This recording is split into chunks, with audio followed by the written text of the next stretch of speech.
Sorry. Stacy, what part of Canada are you from? All right, we we're are live. live on Facebook. Welcome to the Angel and Tina Morning Show. We have a great group of people. We're already in the back of the room, just like laughing and giggling. Angel is not here today. Again, this is her second day being gone. She is driving from Colorado to Orlando. She's moving for the first time in 21 years. She called me last night. She's on a little adventure, she said. She had all her hotels planned, where she's going to stay every night. And she drives up to one city that she's going to stay in. And she's like, it's all completely dark. There's like no lights anywhere. The whole city was without power. So the hotel that they were going to stay at, they couldn't stay there. So they had to drive to another city. It was just crazy. She goes, I feel like I'm in a movie. So, oh my gosh. Michelle Eldridge is in the house as my co-host today. Michelle, you are on mute, baby. I'm so excited. I mean, Angel is awesome, but to get to sit in her place is super, super exciting. So how are you today, Tina? Good morning. I am doing fabulous. The two guests we have in the virtual studio, we have such a good time in our green room, our virtual green room. I'm like, no, stop talking. I'm giving away all my best stuff before we go live. Yeah, we gotta do this live. We gotta do this live. Okay, so there was a bra hanging from your I thought I saw a bra hanging from Michelle's doorknob. So. It was my cute new purse. I have an addiction, and this is it. But from a distance, I'm sure that's what it would look like for sure. I'm glad it's not. Trying to get on Facebook Live, trying to broadcast, and all of a sudden I hear, Michelle, you might want to take that bra off the closet door, and I'm going, what? I'm like, wait, leave it there. But once I saw it close up, I'm really glad it wasn't a bra, because that would be really odd if it were. But well, it's funny that you say that. My bedroom, that's where all of them stay, is on the doorknob, right? But I try to keep it away from my office because that is exactly what I would forget. And somebody for sure would point it out. It would be like, Michelle, what is that behind your thing? Yeah. So the whole Zoom thing is like the big topic of conversation these days, like the Zoom backgrounds, what you have in the back, the people that walk, just, you're like, what? I'm live here. What, like your Christmas tree, for example? Can we talk about that for a minute? Why do you have a Christmas tree? Like we just got through Halloween. I'm a little concerned. I'm with you though. Okay, so for those of you who know me, know I love Christmas. And a couple of weeks ago, I told Angel, I said, you know what? I think I'm going to decorate for Christmas. And she goes, go for it. So I literally have a big, huge master bedroom, and I have my office in my master bedroom. And so I have a big Christmas tree in my master bedroom. It's all pink and white. Of course, yeah. Pink and white. I just got my first pink one. Pink and white, or your bedroom? I have to be on brand for everything. Right. And so I was like, ooh, I can do this. And I didn't have no pink and white stuff that I could use for this. So I just have red and white that I have. And I want to have my little Christmas tree back there. Yeah, it's so cute. It's so cute. So I told my husband, I'm like, for Christmas already, and I have noticed I'm not the only one. No, you're not. There are several people who are like, we put the Christmas tree up already, and we're like, yes. Yeah. We've pulled all of ours out. Like, it's coming. My husband's like, you're supposed to wait until after Thanksgiving. I'm like, honey, okay, for the last 3 years. 20, right? We've been in quarantine for 8 months. Give me something pretty to look at. But I mean, he's missed the memo that the last 3 years I didn't wait. Like, I'm not sure why this year would be any different. I have no idea. Well, see, so I have a roommate. So I moved in. I had sold my house. I had a 5-bedroom house, and big old huge house.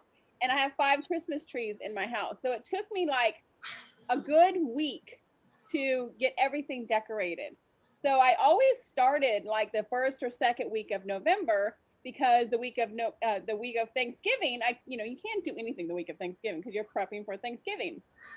And then Christmas hits, the day after Thanksgiving, And it's like Christmas party, Christmas party, Christmas party, Christmas party. So I wanted it all to be set up completely when I did this.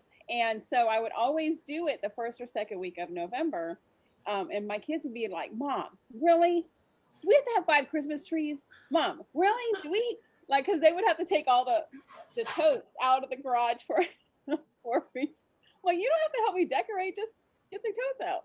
Exactly. Please don't help me decorate. Yeah, that's what it is, Michelle. Because they'll put all the decoration, all the ornaments right there. Yeah. And I'm yeah, like, what about the rest of the tree? I'm a December 1st, like the first weekend, once we hit December, the tree goes up and I'm like, I want to be that mom. So I'm like, okay, kids, everyone gets their part. You're all going to decorate. I'm really excited. I'm going to make some hot chocolate. And then they start putting things on the tree and like the And you're OCD like, no, kicks that's in and I'm right. like, Oh, that doesn't work. And I'm like, I just wait for them to turn their back and then I'm like, leave that over there. It's terrible. And then the back of the tree that faces the window has nothing. Because they can't see it, right? So everybody walking by outside is like a naked coniferous tree in the window. It's beautiful. That's it. That's it. They all put it in the same spot and we're going back trying to make sure they don't see us. Yeah. That doesn't look good there. Let's just. So Yeah. my kids, I don't think they have helped me decorate a Christmas tree because I decorate it like Macy's. Like, I don't have like a You've got the local press stopping by taking pictures of your trees. So really that has happened. Like I was like part of the tour of homes and stuff like that. Gosh. But so they haven't decorated a Christmas tree with me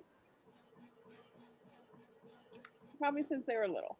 Yeah, you would have trouble coming to my house because you'd be just tripping on stuff and my kids. My dad, when he used to come to my house, because I had 5 different Christmas trees with different themes, right? So I had like a snowman theme. I had my pink and white. I have like a silver and gold, or a silver and white. I had a gold and angels, and then I had like a Santa Claus tree. And That's dedication. Without me looking, he would take like an ornament from every tree and like switch them. And I'm sitting there, we'd be watching a movie and I'm like, are you a little OCD about your trees because of that? Yeah, you're like, oh, I don't like that there. Like sitting there, why is there a snowman thing on there? So I'll take the snowman ornament and go put it on the snowman tree and I'm like, there's a silver ornament. I'm like, God, stop touching my stuff. They're doing it on purpose. Right? They're playing. It took you 3 hours. But Tina, to your point, in my neighborhood, all of the Christmas stuff is already in the stores.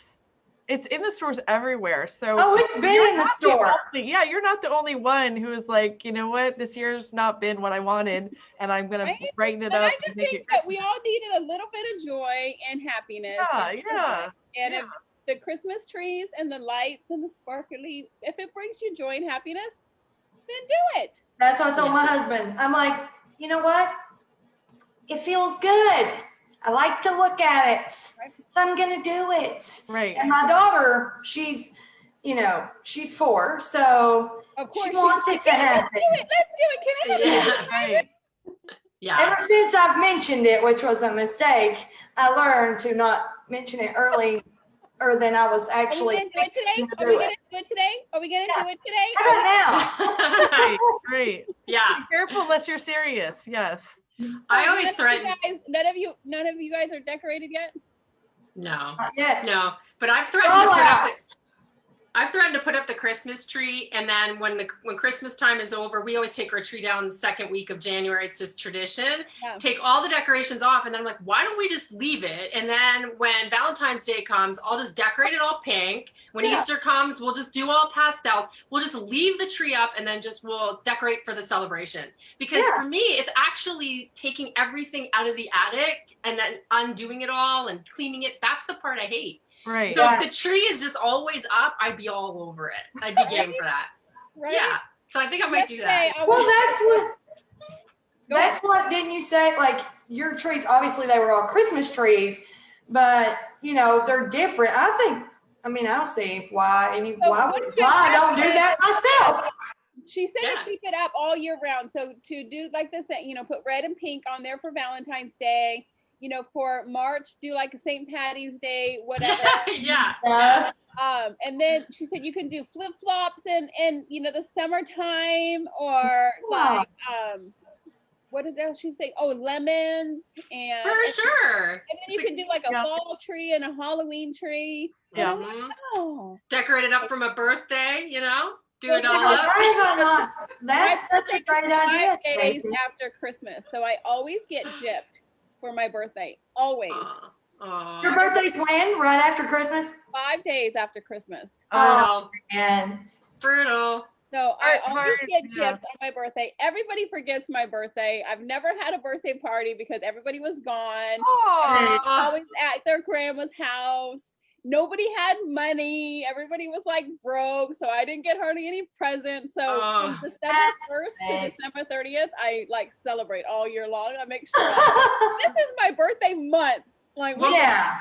We'll start a collection for you. Oh, We'll send We'll you make it something. different. We'll have an it's fun internet party because for this you. year is our 200th episode on my birthday. It's going to be our Ooh, 200th yes. episode of the Hey. Angel and Tina Morning Show. And for our 100th one, we had the A&T Awards, and we gave out awards to people who were on our show. Like they got the mic drop award, they got the most views, the most comments, like all these kind of good things. So I think that's what we're gonna do. It'll be on my birthday. So I'm gonna have like a birthday celebration on December 30th with all of you guys back on for the A&T Awards or A&T Award 2. Part 2. That's exciting. We'll That's be so there to exciting. celebrate. Yeah. Awesome. So what you guys are Oh, you guys? see, there you go. Oh yeah, there you go. Here comes the bra. She says, can we decorate now? Can you go in there? Mom, my issue is very important. Please focus on me. I'm sorry that you're doing something. I'm here. 1 second. Ah. She's like 1 second. Yeah, this real life in 2020, babies. Yeah. Okay, so tell us about your background. Stacy, you have some guitars behind you. I do. Yeah, I'm actually in the man cave right now. So this guitar is mine. He let you in the man cave? There ain't no let. We share. He's got on this side, if I were to show you, there's like a full recording studio. We're both musicians. I haven't done it since the kids were really little, but my husband still records every single day. And on this side, we have gym equipment, which not That being doesn't used, get used either. not being used. But these guitars are, and this mandolin are my husband's, and that guitar is mine. So I do change them up once in a while, because this is literally the only corner of the man cave that like I could do anything, because it's all filled with gear. It's crazy. Any man that comes down here is like, can I move in, please? But it's good, yeah. Okay, so you're a magician. What do Musician. what did I say? Magician? Oh, that's a magic. That's a mime. That's a mime. I'm willing to try anyway. She's pulling it out of her hat. Yes. Okay, so what do you play? Well, I'm going to say I play, I'll use that word loosely at this stage, but I used to play guitar quite well. And I was a singer and songwriter mostly. So She can sing. She can sing. Thank you, Michelle. My husband and I, many moons ago, recorded an EP together. My husband was he had a record deal with his band. He was much more serious about it, but we did play music together, write music together, and we fell in love over music together. So Aww. yeah. It's like a little Hallmark movie. Exactly. Yeah, exactly. We don't have the know white what picket I fence. know what I've been Sing. watching lately. Stacy, All right, Sarah, what about you? What's your background? So you have a virtual background. I do. So I'll give you the short story about my background or backgrounds. I don't know if you guys are familiar with the Jenna Kirshner. Have you heard of Jenna Kirshner? Yeah, the photographer. Yeah, she's a photographer and kind of an internet marketer. She mostly works to women and she started, I think she lives in like Nebraska or Montana or something, where she was in the middle of nowhere and needed something to do. Nebraska or Montana, one of those. But no, seriously, but she needed something to do. I mean, I'm in San Francisco. So, but she needed something to do, and she started talking about her life, right, on the internet, and just talking about, like you said, her kids, macaroni and cheese, her bra hanging off the door, whatever, right? Right. But that being said, I am kind of trying to go down that road a little bit where some years ago I started to build an internet audience. And as I did that, people instruct you. They say, go practice doing Facebook Lives and start practicing your speaking, that kind of thing. And so I went from using a real background with books and all that to using a blank background just because I thought it was less distracting, and now I'm on virtual background. So that's the gist of it, is that now I'm using my green screen instead of as a background, I'm using it as, Well, the good thing about it is that you don't have to clean your house. Yes. That's true. I mean, the reality is Just make sure the green screen doesn't ever come off. Right. So the frogs don't show in the background. Right. I have 3 speaking things in the next 24 hours. So that's the thing, is that because I'm doing a lot of media, it's really hard to keep one place in your house, like you said, completely clean. And so I have a designated area that the family doesn't go into. That's my green screen area, and makes it easier. Okay, so the big question of the day, how many of you guys have real pants on today? What? You guys have like yoga? I had to look because I couldn't remember. No, I have pants on. I'm doing I good. mean, I've got pants on, but not real Winning. pants. I was going to say, real pants? Designate real pants. Tell us what that means. Okay, so Real pants? oh, see, Yeah, exactly. Yeah. Are they real? Cheetah print? I always wear pajama pants from here down because Exactly. you know, That's not real pants. That's Oh, just okay. like, yeah, you know, like, I got you. and then something's there. you know how you have your yoga pants that you used to wear, you know, when you went grocery shopping or whatever. So now I have good yoga pants and bad yoga pants. Like I'll wear these when I'm like going grocery shopping and nobody can see me or whatever, and I'll wear these yoga pants when I'm on Zoom. they're like your dress up yoga pants. I'll just throw on some heels and a jacket. I'm rocking. Winning. Yes. But I haven't worn. I wear pajama pants and barefoot. Like I haven't worn my shoes. I'm a shoe like hoarder. I have like 200 pairs of heels and like every single color. Did you want to hear, Tina, my worst Zoom yet so far during COVID? This has to do with your pants story. Oh, man. So I was in a Zoom. This was with the client, by the way, not with. Oh, she froze. Some random reason, my cat decided to kick my computer onto my lap. Oh. And my camera, everything fell on top of me while I was in a meeting, and I didn't have pants on. And I was like, did this person see my my stuff? And so I was like, I'm not doing that anymore.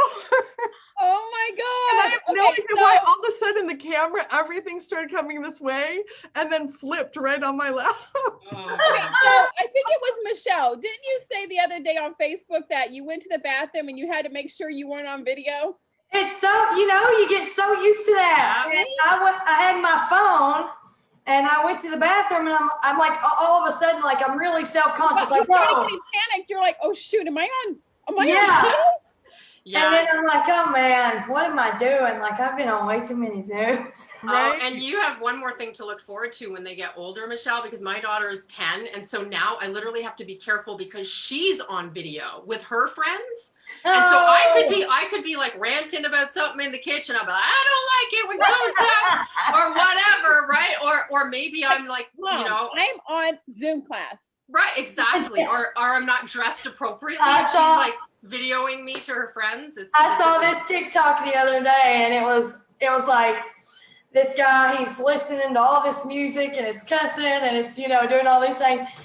And they're like, oh, you didn't realize your kindergartner's class wasn't on mute. And so when he realizes it, he turns on like gospel music or whatever. He's like, sorry. And I'm just like, that's what you have to worry about. It's like, do they see me? Did I say something? Yeah, it's a real thing. You have to be so careful now. I'm like, am I muted? We have a virtual summit that we do every month. and Angel and I were on a summit a couple of weeks ago, and there was a bunch of people on there. It was like almost 150 people on there, and I'm looking at one of the things. I'm going, she's getting ready, like she's putting her makeup on, and she has the camera like right here on the bathroom, and she has nothing on. Oh my! And I'm going, God. like I'm like looking because they're tiny little squares, But and I'm like, going, oh my God. So I go in there and I'm like trying to find the admin, going, oh my God, you need to hide this video, like this poor lady. And she was an older lady, so I don't think she was. Oh no! And I was like, oh my God, like she's just in the bath, the camera is like right on the bottom, and she's like, Oh, That's so and bad. I'm going, oh my God, brutal. oh my God. All right, so let's get to know our audience, our guest today, Sarah Lee in the house. Wait, what? She hated a kids TV news program from. Yeah, I was the host. Oh, I was the host. she did what? It says hosted, but it Hosted. looks like it says hated because it's in different font. I was like, different huh? thing. Yes, I didn't hate it. I She hosted. hated it afterwards. She hosted a kids TV news program from age of 9 to 11. She is the co-author of My Success Formula. She leads a team of investment brokers. She's a successful entrepreneur since the age of 2004. She spoke on stage with Robert Kiyosaki, and she wants to help 100,000 business owners to become even more financial literate and free. And she is the queen of the, did we say universe or galaxy? Galaxy for me, so she can take universe.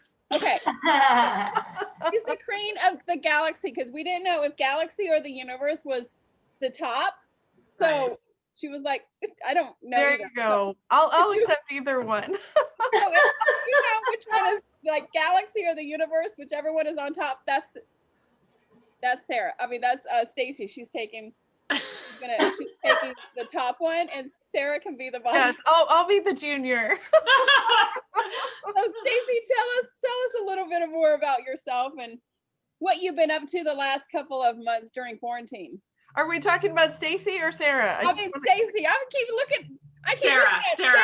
Look at Yeah. her. We had to go and have a name that started with the same letter. I know, and could- exactly. Exactly. And then So I'm telling everybody that Michelle's going to be my co-host today, and I'm like, Michelle Cunningham. Oh, wait, no, Michelle Eldridge is going to be my. As long as it's Michelle, it'll Yeah. work. You know what I'm talking about. by the way, there was a time on my team where I had 3 of everyone's name on my team, and I used to tell people I can only hire you if you have the same name of someone else on my team. Oh, that works out. So I know what that's like. Oh my goodness. Okay, Staci. Sarah. Sarah. Oh, Sarah. Is it Friday yet? Angel, I need you to come We're back. getting there.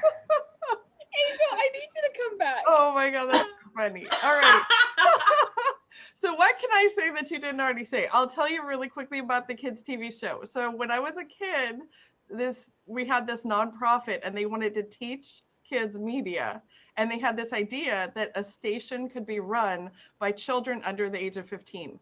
Producing, writing, editing, interviewing, everything, right? Camera work. And I mean, I can't even do it at the age of 45. So We can't keep names straight, so I don't know. But right. that's name straight, or my co-host. So my brother wanted to do this really, really badly. And I, being the little sister, went along and just happened to do the audition with him, like, next. Because what are your parents are like, here, you do it too, because whatever, try out too, because you're sitting there, right? And they didn't, no one thought anything of it. And they picked me. They didn't pick him, of course. And it was this. And this is how the sibling rivalry started. Yes, this is exactly how the sibling rivalry begins, right? To And this this day. is why my brother never tells me anything ever again, because Yeah, to this day, For I'm not real. sure that he completely trusts me. I mean, literally. But anyway, but that being said, yes, for 3 seasons, I basically, as a child, would pick a Uh-oh. few of them on their business. What was their goal? What was their purpose? What did they want to achieve? Who do they want to serve? And so um, it sounds funny, but I've been doing this pretty much my whole life. Um, so it's very natural at this point. I mean, people say, "Oh, it seems so natural to you." Yeah, because I grew up, doing that. But that being said, I won a presidential. I don't know, won isn't the right word.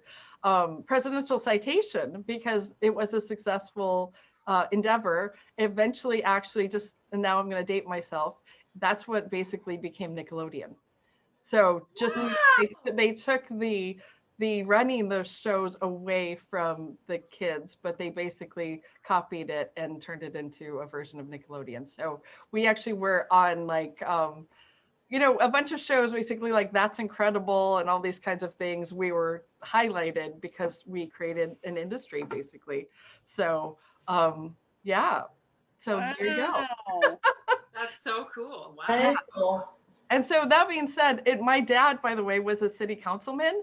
And so I always got super interested. I was super interested in like civic things.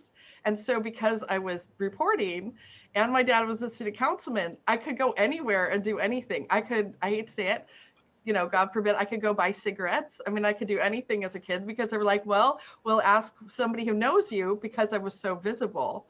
If you really delivered the cigarettes to so-and-so, we'll say you just picked them up, that kind of thing. So, I mean, I, as a kid, got to kind of do all kinds of crazy things. So did you smoke said cigarettes? No, I didn't smoke. Well, actually, maybe I tried one. I mean, I'm not going to lie. I probably did try one when I was, maybe in 6th grade or something, but no, it was really just like the whole town was like our family. It was really more that way. And so the thing also that you realize is that, everyone was watching, so you couldn't really get away with anything. So I really had to be conscious of the fact that whoever I was going to present myself as, that's who I had to be, and not like a lot of people have, I hate to say it, like a private life, right? And they have that distinction. I don't have much of that because I didn't have it when I was growing up. And we would adopt, and adopt is a strong word, but we would do like big brother, big sister stuff. My dad would bring people in. We had a disabled, emotionally and physically disabled brother that came in once a week for like 3 years, and he was part of our family. So meaning there's things that we learned and did as children that now I look as adults and say everyone should be raised that way because the awareness was so different. And that basically, in my opinion, kind of led to me wanting to continue that, to speak, to write, to teach financial literacy, because after that situation, my parents got divorced. My mom was a single mom, and I had to learn about money at a very early age. And I had to be very aware of all those things. And I started to realize, as I got older, most people didn't have those experiences. And so they didn't learn how to be fiscally responsible. They don't know where to put their money as investment, especially, I hate to say women. A lot of women make money, but they don't know what to do with it.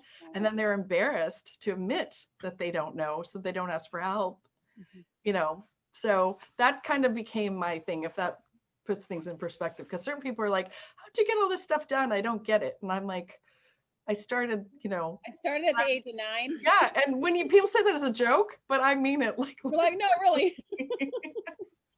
Yeah. So. Okay, so why do you think women, and for you guys as well, why do you think women think that way? Why do you think women? You know what? Honestly, though, I think it's very natural. First of all, we work really hard to get what we have and do what we have, and so it's very natural, I think. And I mean this in a nice way, to have a bit of an ego about that, to say, hey, look, I've accomplished this, I've done this, I'm somebody, whatever, right? And it's very hard to all of a sudden realize I don't understand my finances. I don't really know what these words mean when someone brings this up to me. I don't know how to make a decision about this. And I don't even know where to go to get help. Because traditionally, this has been a men's industry, right? It was a male-dominated industry. It's been mostly just for people that had money already. So my practice in particular is everybody. It's from somebody middle America. So someone who has $10 a month to save, I will start an account for them all the way through someone who has $10 million. But that's not really normal. So most of the time you have the option of the bank, or you have the option of a smart friend at work. And that's it. Your smart friend at her work who's doing better than you financially. And not even a lot better, just like, like just that much better. You know what I mean? Like, right. They could be doing worse, but you think they're doing better. Yeah. You start asking them for help. They're not licensed. They don't know. They're not a professional. I mean, so you're getting now advice from, it's like a game of telephone, right? And so once you go down that road, which is what road most people go down, it's hard to realize that there's a relatively simple way to put together a budget, to put together a spending plan for your family, to actually start learning this process. It's not that hard once you actually do it, but I've worked years to make it simple too. You know what I mean? So I could teach it to a lot of people. That makes sense. And that's what it takes, is simplicity. Yeah. If it's anything outside of that, it's not going to happen. Right. I mean, they might pay to learn it, but it won't stick. Right. So, good for you. And to your point, I started a side coaching practice because people would come to me and say, I don't have money, or I don't have the money that I think I should have, but I want you to coach me and I want you to help me change my mind, basically, right? Because that's really what it is that in some ways you have to change your mind about this process and say, it's okay, I'll give myself permission. All the things you have to do for success, right? Yeah. So I love how you have both sides. Like, I have a bit of a film background, so that really lit me up when you started talking about that. I love how you have a creative background, but you're so analytical and organized and green in nature, and it's such a terrific combination that's not that common, right? What are you pointing at, Michelle? You. Oh, me? Yep. Well, maybe that's why I love it so much in you, Exactly. Sarah. it's like You me. recognize it in her because you're like that, and it's a very beautiful mind. But when you were saying that, I'm like, you're just like that's you. Well, she's further ahead in some ways, like, because of all that financial literacy, like, I'm just learning that now. So what you're saying resonates so hard. There's a lot of people in the online space where Michelle Eldridge, I have to be clear now, where we swim, right? That they start making money, and sometimes a lot of money, for the first time in their lives, and they don't know how to deal with it. Like, I had to learn, and I'm having these conversations with my husband all the time. I wish they taught us this in school. So now I'm making a concerted effort. I think they should take out algebra and start teaching this. I agree. Totally. I have never used algebra before in my life, and I had to go through like 4 years. The teacher that was like, well, you won't always have a calculator in your pocket. Well, booyah. Yes, Exactly. But now I'm teaching my kids that, right? Yeah. So, like, what you're doing is just so commendable. And I really think they should, teach you how to pay your bills and to budget and to save and to invest. Well, and to what you said, why most women, even men, I mean, obviously it's dominated by men, but most women, anybody who don't know, is because their parents don't know. That's right. Their parents didn't know. Like, 100%.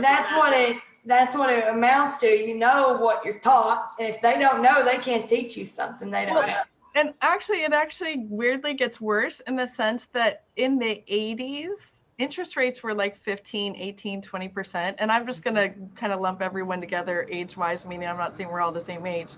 But if your parents were alive in the 80s and were your parents during that time, if you had money in the bank, let's pretend you saved $300,000 and you had it in the bank, you could live off the interest to some degree because you've got $45,000 a year in interest. That's not the way it works anymore. We now have almost zero interest rate environment. So there's so many factors that go into why people don't know, but that's one of them, because they didn't have to know, because they said, oh, it's just this way and we'll just follow it. The other aspect is we used to have pensions. We used to, be in one job for a period of time, stay in that job, and they would basically put away money for you. For 20 years from 9 to 5 every single day, Monday through Friday, and mow the yard on Saturday morning and go to church on Sunday. Right, And- but we don't live like that anymore. So these are No. all things that contribute to the fact Michelle's that like, we don't have nope. these habits, right? No, But Yeah. the average Not- person stays in a job 2 years. Yeah, that's I mean- crazy. That's great. Yeah. And I that's don't crazy. think I remember somebody ever, in the last couple of years, me asking somebody, where do you work or what have you? And maybe probably because of the industry I'm in, but saying, oh, I've been in my company for 20 years. I don't think I've Yeah. ever heard Sure. anybody say that. Well, and my parents' first house was $26,000. So Right. in those days, like $26,000, I can't even wrap my head around that, being Like, able to buy a oh, house. I'll pay that right now. Exactly. Like, who do I write the Same. check to, right? But in those days, like, for them to pay off a house and feasibly be able to have some equity and live off of their earnings was quite feasible, right, Sarah? That's But right. now we're playing in a where I live right now.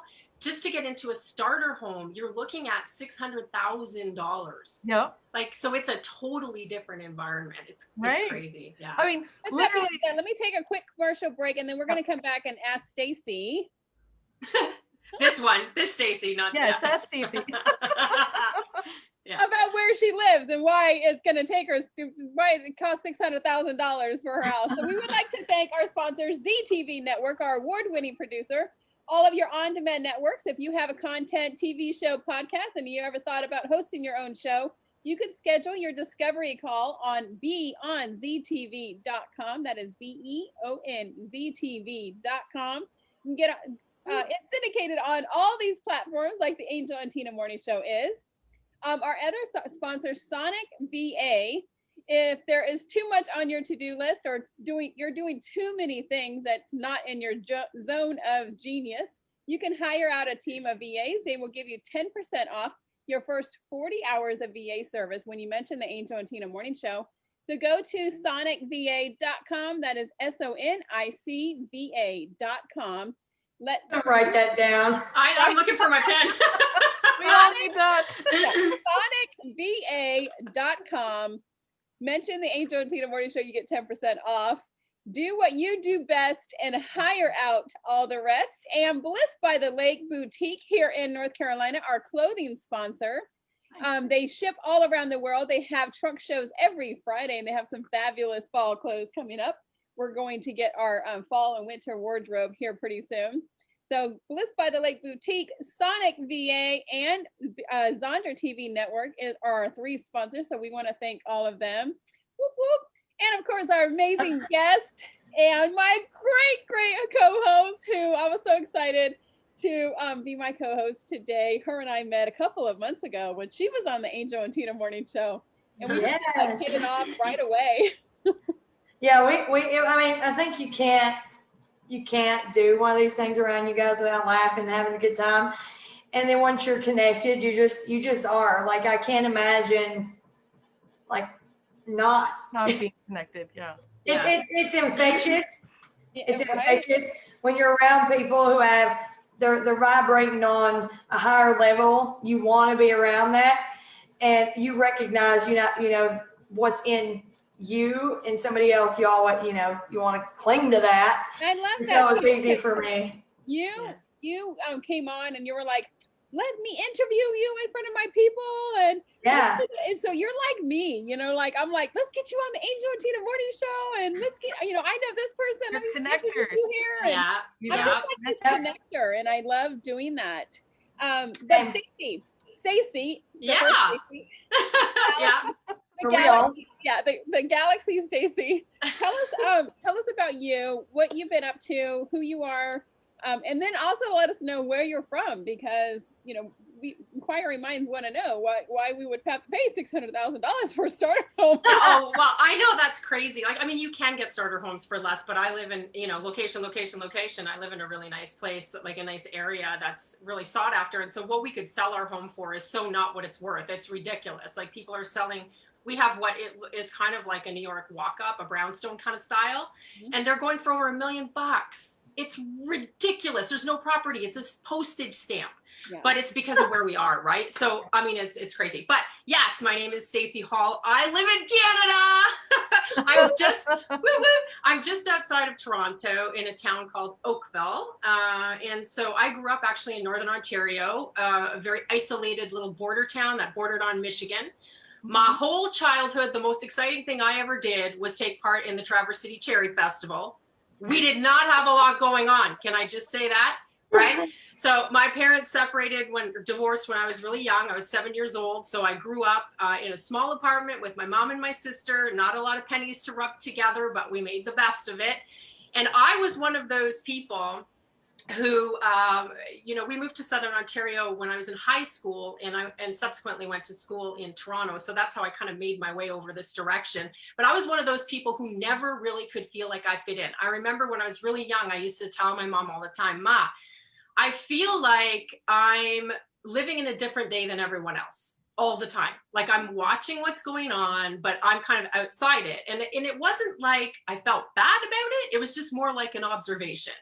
And so I spent a lot of years just jumping from career to career, from career to career. I was like, I actually defined myself as the girl with the most untapped potential. How sad is that? How pathetic is that? But that's how I defined myself growing up, because I was a competitive gymnast as a child. I was a successful student. I was always top of my class. My guidance counselors were like, you need to go into medicine, you need to go into business, you need to go into law, because I had high 90s in everything. And I didn't want to. I was like, that's not what resonates with me. I don't fit there. Those people are different from me. I'm the girl with the pink hair and the leather skirt and the Doc Martens, and that's not me, right? That, now I'm really dating myself. So I had some Doc Martens back in the day. Yeah, you rock the Doc Martens, the cherry docs, the 6 holes. I was all over it. But so I actually did my degree in film almost as a stick it to you, because I thought, you know what, I'm just going to study something that I'm really excited to learn about that I know nothing about. And if you want me to get a degree, I'll get a degree. I was like one of the first people in my family to get a degree, but I'm not doing business. So I went and got a film degree, which is not a very useful degree in hindsight, but I ended up dabbling in film and acting. I did a few commercials, and it was much the same story as Sarah, where somebody that I knew who was a casting director was like, just go, just try out, it'll be fun. And I'm like, oh, whatever. And I go to the audition, and they all have agents. They all have their, their castings info and their headshots. And they got their big portfolios, and they're professional stylists. And I'm like the girl with the crazy red hair and, I've got cat eyeliner. And they're like, who's your agent? And I'm like, I don't have one. I got invited. I don't know why I'm here. And I got the commercial, and then everyone was like, oh my God. Right. So when those accidents happen, there's a reason. But I basically just jumped around. When I realized the hours that people have to keep in film, I'm like, this ain't for me. I can't hurry up and wait all day like that, because I spent all my time. I was around the craft service table all day long, 18 hours, just stuffing my face with sundaes. Like that wasn't going to work, right? No. So I ended up doing door-to-door sales. I sold encyclopedias, believe it or not. I hitchhiked across the country selling encyclopedias. Wow. I know, I don't advise that. I do not advise. Do not do that now in this day and age. You not ever. You will not make it across country. I wasn't alone. Okay, I was in a group. Oh, so you guys hitchhike together? Yes, together, because we're crazy like that. Make sure you do it together. It's not advisable, but so you're looking at someone who was very lost. I think that's my point. And I did that. I did hairdressing for 13 years, makeup. I was a teacher's assistant. I did all kinds of things trying to find myself, and nothing ever fit until I started doing online marketing, attraction marketing, network marketing, build an audience online. All of a sudden I could attract people just like me who were watching me and going, I know exactly how you feel. Exactly. Right? So you're no longer the person who it's like, why am I like this? Like, why is nobody else? Am I in the Twilight Zone? Yeah. Nope, not anymore. I think too, when you are in that online space, when you're in network marketing and you're in direct sales and you're in that online world, you can be yourself. Yeah. Because you have those people who follow you because of you. That's the only reason they I was follow gonna say, anybody. that's the only Because they reason, love yeah, you that's and your right. quirkiness Right. and your weirdness and They relate to that. They Yeah. want so bad to be They don't able want to that perfect. get that, say it. They don't want that Own it. perfect person who everything came easy to them and they have, a 6 and 7 figure earner income now. And nope, I've never had any troubles at all. No, Yeah. they want the Sarahs and the Stacies and the Michelles, who had to go through hell Yeah. to get to where they are now, because you can be relatable. Those Yeah. people who are going through that right now, they're like, I can do that then. And If she can do actually, it, all the experiences that Staci had relates to some audience, meaning there's people that are like, I did sales, I did canvassing, I Yeah. did Yeah. music, I did commercials, I did this, meaning you now have all kinds of things to pull from to make you relatable and allow you to connect with people, which I have a similar, like you said, hodgepodgey kind of, I mean, it seems hodgepodgey until you understand the story of how it worked, right? Yeah. But that being said, I feel that that's exactly what Tina said is, and Michelle said, that's part of the draw. Yeah. It makes you more relatable because you're human and you go, oh, like I had this bad experience and I fell here and I got back up and you can too, right? And I used to say, was watching Michelle yesterday. She was on Facebook Live and she was telling people who watches her and who follows her and who are her customers. And it's everybody she had to go, all the things that she had to go through. Those are the people that are following her. yeah, Yeah. 100%. Like, oh, Yeah. Yeah. that means And that's how it works. And with Staci has this ability to, if you ever seen her copy, the way that she writes or types or whatever we're going to call it, her posts on Facebook you can feel her heart. Like she knows what these people are feeling like because she's already been there. And I think that is what pulls people to her, is because they know it's genuine.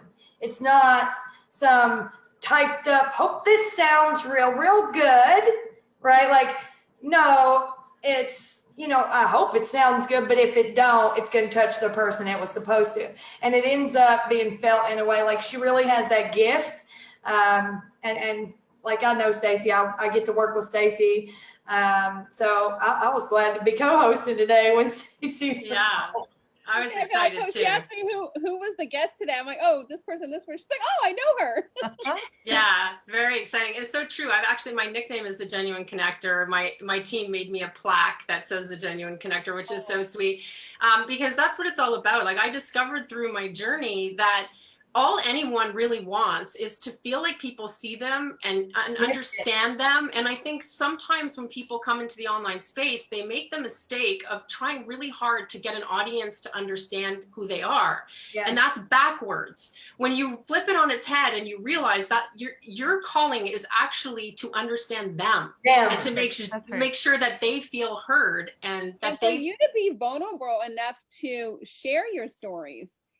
Don't keep it to yourself, because there are some people who are watching you who are going through the same thing. And if your story can help somebody else, your story can be the message that you're sending and helping that one person.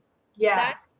That's why you went through everything that you went through. And to go off what you're saying right there, you may hear a story like mine that's like gut wrenching. There's somebody that had it worse than me. You may hear a different story, but I've had okay, so me and Staci went through this speaking class together. We're both on the speaker team for the Higdon group, and we all had story envy. I wanted to be more normal. Like, I didn't want, sad story. And then others were, well, mine's not that bad. My point here is, no matter what your story is, you have one, and that's good. That one is the right one. That's the one that's going to attract your people to you. And when I finally got that in here, it made everything feel so much lighter. Right. Like the middle, like for instance, I don't personally use words like middle class or whatever, but that's how it's, for instance, if you're middle class, you may think, and you grew up that way, you may think, well, I don't really have a story. And the fact is, middle class doesn't get anything for free. You know what I mean? They bust their butts. I've had so many people, just say, well, I don't really have, but you do. So just like Tina said, share it. I think that's it really is true. When I was going through creating my signature talk, I was, telling the person who was helping me that, I don't have nothing. She's like, Tina, what happened 2 years ago? And, those of you guys who have been following me know that 2 years ago, I kind of like lost everything that I had. I, got a divorce after being married 20 years in a very toxic marriage. I became an empty nester after my youngest son decided to join the Army. I lost a 6-figure income job and I moved to a town where I knew nobody at all. And then on top of it all, I had family turn on me when I needed them the most. And all of that that's how it happens. All of that happened in a 6-month period of time. Yep.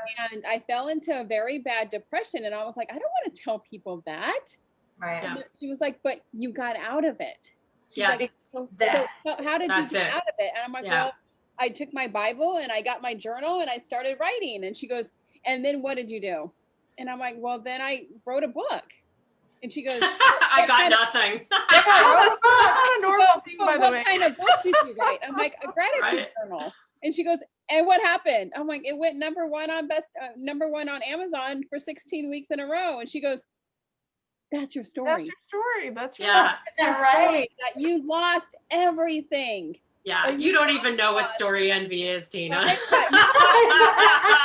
lost everything and you fell into a depression. You took your Bible and a journal and you got yourself out of it. God started bringing all these amazing people into your life, helping you up, lifting you up, saying, hey, let's do this together. Here, let's do this together. Here, you can be on my stage. Here, let me help you with this. And then you were able to write a book to help other people get out of the same predicament that you were in. Right. And I was like, exactly.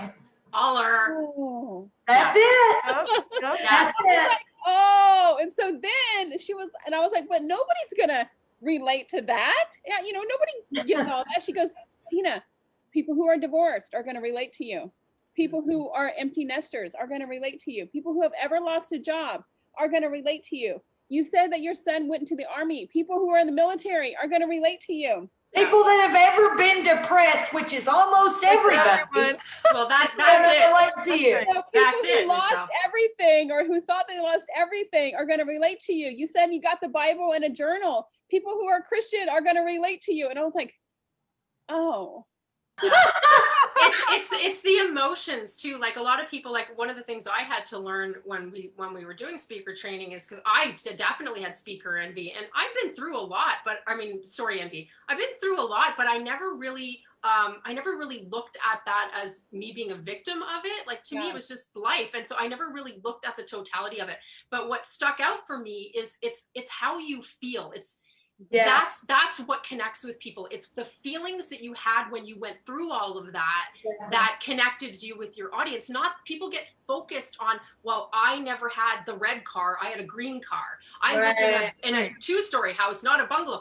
Those details actually don't matter. Right. You struggled with worthiness. You struggled with, is anyone ever going to really love me? Do people know me for who I really am, what I really am inside? Am I ever going to have that again? With all those emotions that you probably went through, that's what connects people. That's what makes you so magnetic. Right. And that's what I had to learn, right? Because I would just kept thinking, well, I don't have a hard luck story, so I can't be successful. I can't go on a stage and speak to people. I don't what have happened that. when you went? But she just spoke on stage a couple weeks ago and crushed it, if I might add. I'm so glad I have my fan with me. This is the best.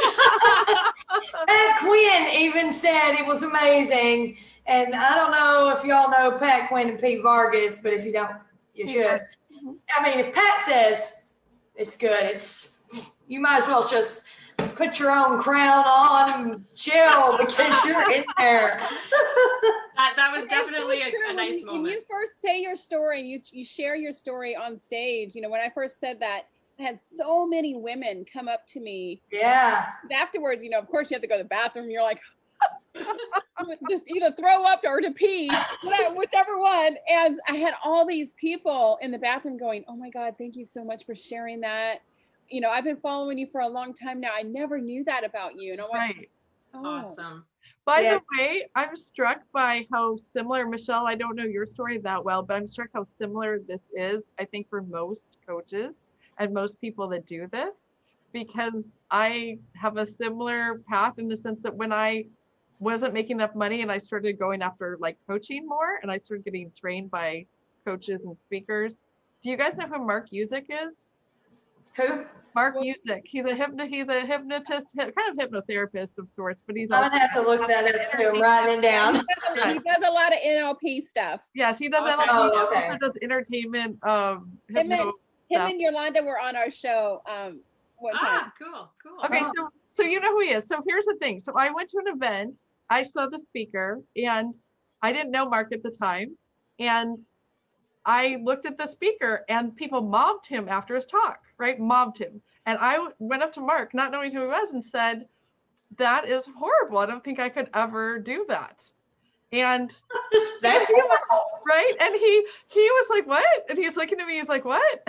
Now keep in mind, I had been on TV, I had done a lot of things. I mean, that wasn't the issue. I'd built a business, whatever.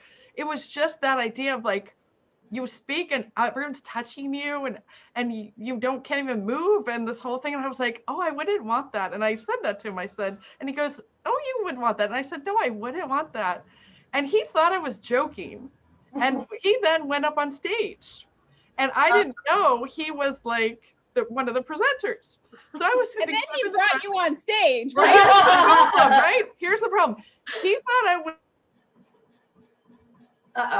understanding my background and my wounds and that thing, and like you said, called me out in front of 300 people. Listen, Yeah. that's I Mark. was not That's joking. Mark for you. And I started crying, and I cried Aw. for 2 hours straight while the Aw. whole rest of the program went on, crying to myself with everyone could see me because I was in the front.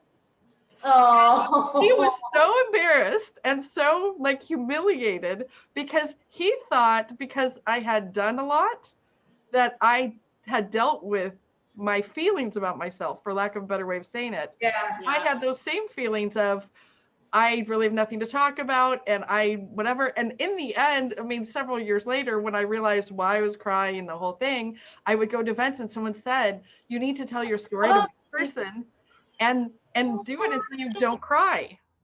Right? Yes, absolutely. Just get it out of Yes. your system, right? Yeah. And then you'll be okay. And it took me 2 or 3 years, and I still don't like talking. So like with Michelle, I still don't like talking about my personal like wounds, which I'm better at now. But that's a really hard thing for new speakers to understand that that's what makes people love you. Yeah, new speakers, old speakers, that vulnerability piece that really goes with them. We had I don't know if you know who Everyone's freezing. Elliot Rowe is, but I never knew of him. But he's raved at, like I'm frozen? No, You're okay now. You're okay now. You're okay now. You're He's okay. like, I broke. Am I broke? Yeah. Oh You're like, I don't know if. Well, what I was saying is that vulnerability piece, that piece that you have to go within you to find and then feel like those feelings of that moment when you're the 5-year-old girl, the 7-year-old boy, or whatever you are, those feelings are still very real, especially, and it goes back to because we were usually younger when these big things happen. Sometimes it's not. The biggest thing happened to me, I was already an adult. Like I was done grown and I still didn't know how to deal with it. But that's why it's so hard. Is we don't even want to go there, much less share it with anybody else. Right. And Sarah, you don't, you said you didn't know me, but pretty much I'm a former homeless drug addict that I've been clean. This will be, well, actually October was 9 years. Wow. And this is my first 6-figure year. I'm a top leader in the network marketing industry. So that's me. That's me in a nutshell. Yeah, me in a nutshell. Marketing. I want to know. Like, all right, really quickly before we are at the last of our hour, Sarah, how do you want people to get a hold of you? Yeah, that's a good question. So I am literally just about to relaunch almost all of my marketing. So half of it is down. The only way you can get a hold of me is through here. Yes, but if you want to find me on Facebook, you can go and my extension is Coach Me Sarah Lee. Sarah Lee with an H, so Sarah. I Good. also have, if you put in any version of Coach Me Sarah Lee, I think you'll still find me. You'll find one of my pages. So I have, I think, 4 pages with that spelled differently. But that's probably one of the best ways. You can find me on Facebook. You can find me on Instagram under Coach Me Academy. That's my handle there, which is that's my coaching practice. I also have Financial Cake with Sarah Lee, which is what I'm building out for women, to make my financial part more accessible. But those are kind of the basic ways. Can I give like a phone number and an email in case someone actually wants Go ahead. Go ahead.